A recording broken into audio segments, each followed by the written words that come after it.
আসসালামু আলাইকুম রহমতুল্লাহি ওয়া বারাকাতুহু। কাছে এবং দূরে, দেশে এবং প্রবাসে যে যেখান থেকে আমার আজকের এই ভিডিওটি দেখতে শুরু করেছেন, প্রিয় দর্শক, আপনাদের সকলকে আন্তরিক সালাম জানাচ্ছি এবং মোবারকবাদ জানাচ্ছি। সকলেই আশা করি ভালো আছেন এবং সুস্থ আছেন। আমি আপনাদের সামনে আজকে খুবই গুরুত্বপূর্ণ একটি পয়েন্ট নিয়ে হাজির হয়েছি, যে কথাগুলো না বললেই না। ইমানের জায়গা থেকে আমি এই কথাগুলো বলার জন্য আপনাদের সামনে হাজির হয়েছি। আপনারা ইতিমধ্যে জানতে পেরেছেন যে বাংলাদেশের মানুষ ইসরায়েলের পণ্য বয়কট একটা আন্দোলনের ডাক দিয়েছেন এবং আমরা সেই আন্দোলনে মোটামুটি আলহামদুলিল্লাহ সফল হতে যাচ্ছি, এটাও বাস্তব।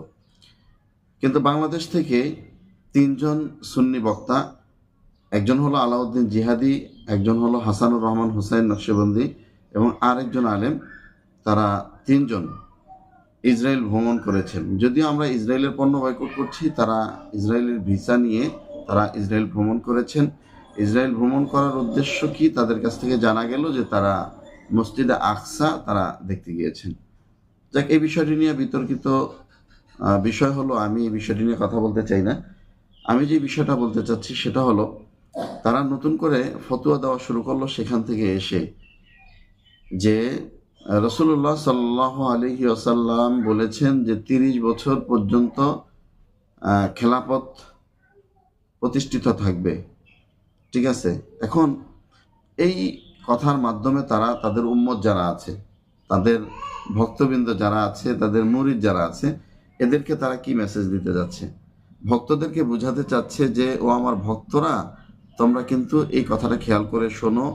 তোমাদেরকে মোল্লা মৌলবীরা যে যাই শোনাক না কেন, এই যে খেলাফত খেলাফত খেলাফত প্রতিষ্ঠার আন্দোলন করা বা খেলাফত কায়েম করা, এই বিষয়ে যে যাই বলুক, তোমরা এগুলায় মানে কর্ণপাত করো না, তোমরা এগুলার দিকে মনোনিবেশ করো না। কেন করবা না? কারণ রাসূল সাল্লাল্লাহু আলাইহি ওয়াসাল্লাম বলছেন 30 বছর পর্যন্ত খেলাফত থাকবে। এখন 30 বছর পর্যন্ত খেলাফত থাকবে কি? হযরত আবু বকর, ওমর, ওসমান, আলী রাদিয়াল্লাহু তাআলা আনহুর খেলাফত পর্যন্ত যদি আমরা হিসাব করি, তাহলে হয় 29 বছর 6 মাস। এই 29 বছর 6 মাস এবং হযরত হুসাইন রাদিয়াল্লাহু তাআলা আনহু, তার খেলাফত কাল ছিল 6 মাস, মোট 30 বছর। এখন রাসূল সাল্লাল্লাহু আলাইহি ওয়াসাল্লাম বলছেন 30 বছর পর্যন্ত খেলাফত প্রতিষ্ঠিত থাকবে। এই কথা আমরাও পেয়েছি, তারাও পেয়েছে। তারাই তাদের মানুষের সামনে, তাদের ভক্তবৃন্দের সামনে এটা প্রচার করার চেষ্টা করছে। যে সেই বিষয়টা আমি এখানে রাখলাম।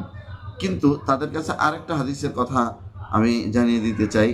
রাসূলুল্লাহ সাল্লাল্লাহু আলাইহি ওয়াসাল্লাম বলেছেন, যতদিন পর্যন্ত 12 জন লোক খেলাফত দায়িত্ব পালন না করবেন, ততদিন পর্যন্ত কিয়ামত হবে না। এর ভিতরে ওমর ইবনে আব্দুল আজিজ রহমতুল্লাহ আলাইহি তিনি আছেন, ইমাম মাহদি আলাইহিস সালাম আছেন, তারপরে হযরত ঈসা আলাইহিস সালাতু ওয়াস সালাম আছেন। এইরকম 12 জন লোক তারা খেলাফতের প্রতিনিধিত্ব করবেন, অর্থাৎ খেলাফত প্রতিষ্ঠার আন্দোলন করবেন এবং তারা খলিফা হিসাবে নিযুক্ত হবেন। এই হাদিসটা কি তারা পায় নাই? তো দেখেন, এরা যেই সমস্ত কথাগুলা বলছে, এর মাধ্যমে কি মেসেজ দিতে চাচ্ছে? আমরা দেখি এরা যখন যেই দল ক্ষমতায় আসে তাদেরই গোলামি করে। গণতান্ত্রিক দলগুলা যারাই আসে তাদের গোলামি করে। যখন আওয়ামী লীগ ছিল তখন বিএনপির বিরুদ্ধে কথা বলেছে, জামাত চরমনাইয়ের বিরুদ্ধে কথা বলেছে। এখন বিএনপির মোটামুটি একটা ভালো অবস্থান, যেহেতু তারা ক্ষমতায় না আসলেও বিগত দিনে তারা রাষ্ট্র পরিচালনা করেছেন, সেই সুবাদে মানুষ তাদেরকে মোটামুটি একটা গ্রহণযোগ্যতার জায়গায় রেখেছেন। যদিও বিএনপির বর্তমানে যে ভূমিকা, এটা নিয়ে বিভিন্ন রকম কথা আছে, আমি সে বিতর্কিত বিষয় নিয়ে কথা বলতে চাই না। আমি যে বিষয়টা বলতে চাচ্ছি সেই বিষয়টা হলো যে, এরা যে বলছে খেলাফত 30 বছর পর্যন্ত থাকবেন আর খেলাফত প্রতিষ্ঠিত করার জন্য আর কেউ আন্দোলন করবেন না, তার মানে কি এই? এর মাধ্যমে আপনি কি বুঝাতে চাচ্ছেন?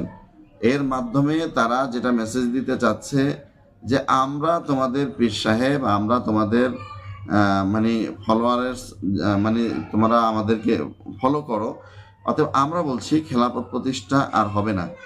এখন খেলাফত প্রতিষ্ঠা আর হবে না, এই কথার মানে কি বোঝাতে চাচ্ছে? যে এর মানে কি আমরা কি খেলাফত প্রতিষ্ঠার আন্দোলন ছেড়ে দিব? জামাতকে জিজ্ঞেস করেন যে আপনাদের গঠনতন্ত্রের ভিতরে আপনাদের লক্ষ্য উদ্দেশ্য কি? তারা বলবে আল্লাহর জমিনে দিন প্রতিষ্ঠা, অর্থাৎ খেলাফত প্রতিষ্ঠা করা। চরমনাই একই কথা বলে, ইসলামিক যতগুলো দল আছে তারা একই কথা বলে। আন্দোলন বর্তমানে বিভিন্ন গণতান্ত্রিক পদ্ধতি বা যেভাবে করে করুক, কিন্তু প্রত্যেকের উদ্দেশ্য খেলাফত প্রতিষ্ঠা করা। এই যে খেলাফত প্রতিষ্ঠা করার প্রত্যেকের যে উদ্দেশ্য, এই উদ্দেশ্য এর সাথে যেন মানুষ একমত হইতে না পারে, মানুষ যেন খেলাফত প্রতিষ্ঠার সেই স্বপ্ন না দেখে, এটার জন্যই কিন্তু এরা এই কথাগুলো বলছেন। কারণ ওই যে আওয়ামী লীগ, বিএনপি, তথাকথিত আব্রাহাম লিঙ্কন, মাও সেতুং, এদের জীবন আদর্শ বাস্তবায়ন করা লাগবে, এদের এই কথার মাধ্যমে তো এটাই বোঝা যায়। এরা সূক্ষ্মভাবে এটা মানুষের সামনে প্রচার করার চেষ্টা করছেন যে খেলাফত প্রতিষ্ঠা যেহেতু হবেই না, তাহলে এই আন্দোলন সংগ্রাম যা কিছু করছে মোল্লারা এগুলা সম্পূর্ণ বিতর্কিত কাজ করছে। ওই যে উদ্দেশ্য প্রণোদিতভাবে তারা এটা প্রচার করার চেষ্টা করছে যে এরা এই খেলাফত যাই করে না করে এগুলো আসলে সরকার বিরোধী আন্দোলন, এগুলো আসলে বিরোধী দল বিরোধী আন্দোলন মোল্লা মৌলবীরা করছে, এবং তারা যে জেল জুলুম এর শিকার হচ্ছে এটাও মোটামুটি তারা তাদের প্রাপ্য পাওনা তারা পেয়ে যাচ্ছে। এর মাধ্যমে কিন্তু সূক্ষ্মভাবে এই মেসেজগুলো মানুষের সামনে এবং ইসলামপন্থী যে সমস্ত দলগুলো আছে এই দলের বিরুদ্ধে যারা আছে তাদেরকে কিন্তু উস্কিয়ে দেওয়া হচ্ছে। এখন যদি খেলাফত যদি কায়েম আন্দোলন না করি তাহলে আমরা কি করব? আওয়ামী লীগের সাথে মিশে যাওয়াই তো ভালো, বিএনপির সাথে আন্দোলন করাই তো ভালো। যেহেতু খেলাফত প্রতিষ্ঠা হবেই না, এটা যদি তোমরা চূড়ান্ত মেসেজ দিয়ে দিতে চাচ্ছ, তার মানে আমরা তো এখন ওই সমস্ত দল করলেই হয়। হুদা জেল খাটার কি দরকার আছে? হামলা মামলার কি দরকার আছে? কি জন্য তাদের সাথে শত্রুতামি করে মাইর খাওয়া কি দরকার আছে? মারামারি, হানাহানি, কাটাকাটির কি দরকার আছে? দরকার তো আমরা এই জন্য মনে করছি যে আমরা চাই আল্লাহর জমিনে খেলাফত প্রতিষ্ঠার মাধ্যমে আল্লাহর জমিনে দিন কায়েম প্রতিষ্ঠিত হবে। এটার জন্য আমরা আন্দোলন করছি। আর তথাকথিত রাজনৈতিক দল যারা, তারা তাদের দুনিয়াবি যে সমস্ত আব্রাহাম লিঙ্কন, মাও সেতুং, লেনিন, এদের আদর্শ বাস্তবায়ন করতে চাচ্ছে। আদর্শের বিরোধিতার জায়গা থেকেই কিন্তু আমাদের দ্বন্দ্ব, অন্য কোনো জায়গায় কিন্তু আমাদের কোনো দ্বন্দ্ব নেই। তাহলে এই মেসেজগুলা এরা ওই যে ইসলাম বিদ্বেষী যারা আছে তাদের সিম্পেথি পাওয়ার জন্য, তাদের সাপোর্ট পাওয়ার জন্য এই সুন্নি নামধারী এই সমস্ত এই সিন্নিখোর বক্তারা তারা কিন্তু এই সমস্ত সূক্ষ্ম মেসেজগুলো মানুষের সামনে পৌঁছে দেওয়ার চেষ্টা করছে। এটা কিন্তু খুব ক্লিয়ারলি বোঝা যাচ্ছে ভাই, আমাদেরকে ক্লিয়ার বুঝতে হবে বিষয়গুলা। তাদের অতীতের ভূমিকা দেখলেও আমরা এমনই দেখি যে তারা এগুলোই করেছেন। তারা ওই সমস্ত দলগুলোর গোলামি করে তারা কিন্তু আজও পর্যন্ত সমাজে টিকে আছেন। তো এই জন্য আমি বলবো, যদি ইসলাম না বোঝেন তাহলে আরও বেশি পড়াশোনা করার দরকার, আরও বেশি পড়াশোনা করার দরকার। হাদিস আরও বেশি পড়েন। হ্যাঁ, আপনি কোরআনুল কারীমের আয়াত পেয়েছেন, আল্লাহ তাআলা বলেছেন তোমরা বিয়ে করো 2টা 3টা 4টা। হ্যাঁ, এখন আল্লাহ তাআলা যে আয়াত বলেছেন, এরপর আল্লাহ তাআলা কি বলেছেন? যদি না পারো, ইনসাফ না করতে পারো, তাহলে একটা করো।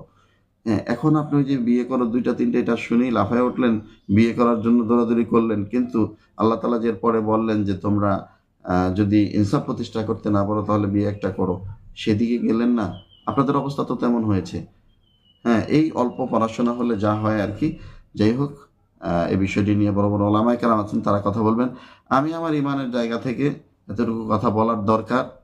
আমার অডিয়েন্স যারা আছে, যারা আমি যেহেতু অনলাইন প্ল্যাটফর্মে কাজ করি, আমার 10 জন ব্যক্তি হইলো আমাকে ভালোবাসেন। আমি মনে করি এই 10 জন ব্যক্তিকে, এই যে সুন্নি নামধারী এ সমস্ত তথাকথিত এই বাটপারদের বিষয়ে তাদের মুখোশ উন্মোচন করার দরকার। অন্তত পক্ষে যেই 10 জন লোক যদি আমাকে ভালোবেসে থাকে, 10 জন অডিয়েন্স যদি আমার থেকে থাকে, আমার ফলোয়ার্স থেকে থাকে, তাদেরকে এই মেসেজটা দেওয়ার দরকার। বিধায় আমি এই জন্য আমার ইমানের জায়গা থেকে আমি এসেছি। হ্যাঁ, এই জন্য আপনাদের কাছে অনুরোধ করব এদের মুখোশগুলো উন্মোচন করে দেওয়ার জন্য। ভিডিওটা প্রচুর পরিমাণে আপনারা শেয়ার করে ছড়িয়ে দিবেন। আর সুন্নি নামধারী সমস্ত সিন্নিখোর বক্তা বা যারা ইসলামের বিরুদ্ধে এই ধরনের উল্টাপাল্টা ফতোয়া দিয়ে বা বিভ্রান্তিমূলক কথা বলে মানুষকে বিভ্রান্তি করছে, তাদের থেকে বেঁচে থাকার চেষ্টা করবেন, তাদের থেকে 100 গজ দূরে থাকবেন। সকলকে এই এতক্ষণ ধৈর্য ধরে ভিডিওটি দেখার জন্য আন্তরিকভাবে ধন্যবাদ জানিয়ে আজকের ভিডিও এখানে শেষ করছি। আল্লাহ হাফেজ। আসসালামু আলাইকুম ওয়া রাহমাতুল্লাহি ওয়া বারাকাতুহু।